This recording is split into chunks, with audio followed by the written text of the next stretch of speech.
We all dream of standing on top of a mountain, not just for the incredible view, but for that quiet sense of triumph when the climb is finally over. From up there, the world seems smaller, our problems feel lighter, and for a moment, everything makes sense. We often imagine victory as something we can see, destination reached, a flag planted firmly in the ground. But what if the greatest mountain you'll ever climb, isn't made of stone or ice?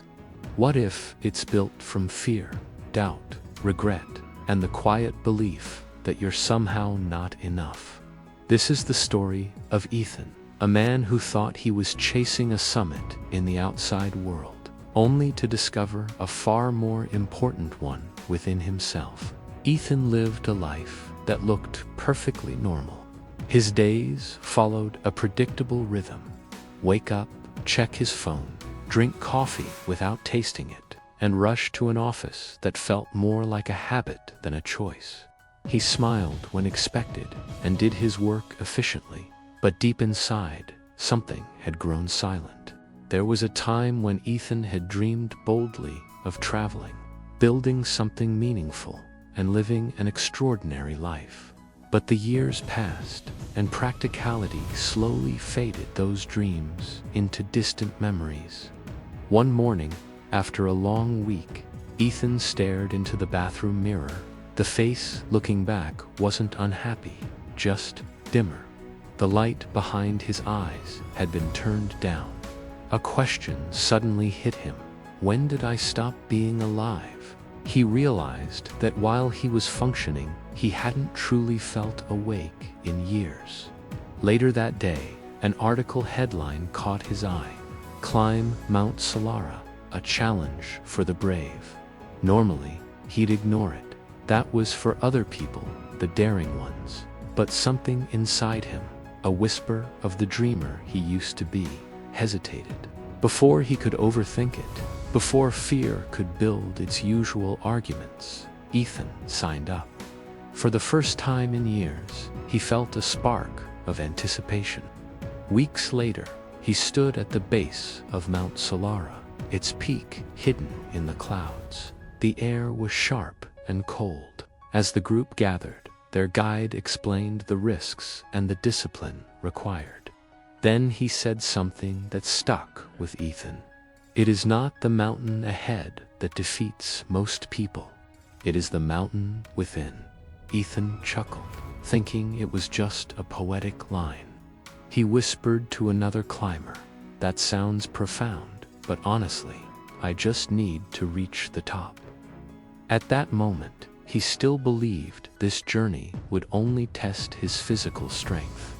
Within hours, the mountain began to prove him wrong. The trail steepened quickly. His legs burned, his breathing grew shallow, and a quiet voice slipped into his thoughts, suggesting he wasn't prepared for this. He tried to ignore it, but it persisted, calmly reminding him that turning back was always an option. By the afternoon, doubt weighed heavier than his backpack. On the second day, the weather turned. Snow began to fall, relentless and cold. The path became slick, and fatigue settled deep into his muscles. "This is pointless," he muttered. "Why am I doing this?" An older climber, walking beside him, his face etched with experience, said gently, "You're not climbing for the view, son. You're climbing to meet the person who never gave up." The words struck Ethan with unexpected force. That night, sleep wouldn't come.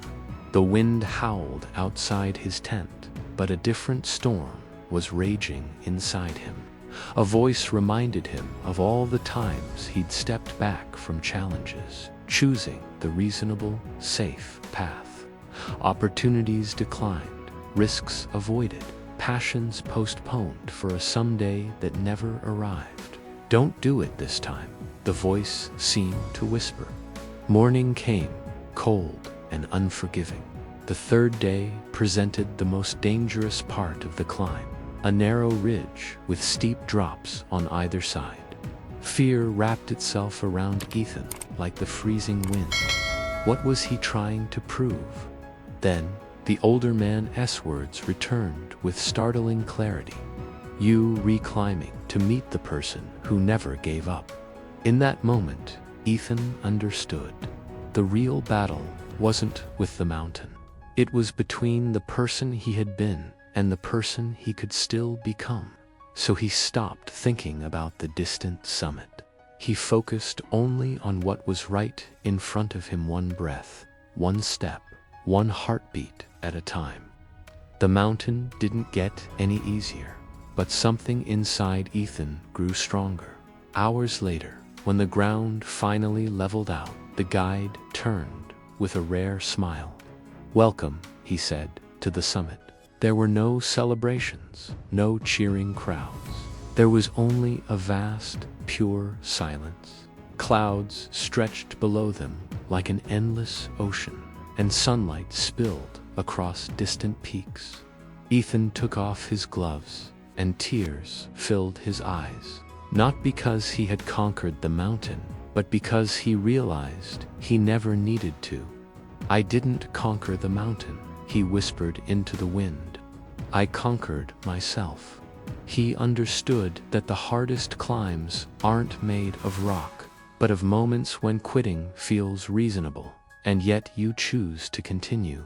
Courage, he now knew, is often just the quiet decision to take one more step when no one is watching. Months later, back in his daily life, people noticed a change in Ethan. His circumstances hadn't shifted, but he had. He smiled more easily, listened more fully, and worried less. Because once you face the mountain within, the challenges on the outside lose their power to intimidate you. The summit hadn't changed his life. It had changed him, and that made all the difference. Remember, every person you meet is climbing a mountain you cannot see. For some, it's the fear of failure. For others, the weight of past mistakes. Your mountain may not be made of granite, but it is real. And the view from the top is defined by who you become during the ascent.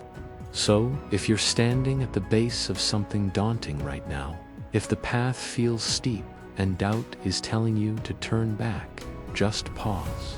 Breathe deeply, then take one step forward. Not because it's easy, but because the strongest version of you is waiting somewhere higher on that path. And when you finally meet that person, you might discover what Ethan did. You were never too weak, never too late, and never too far gone. You were simply one brave step away from rising. So, let me ask you, what mountain are you climbing in your life right now? Don't forget to like, share, and subscribe for more inspiring English stories only on English Life Tales.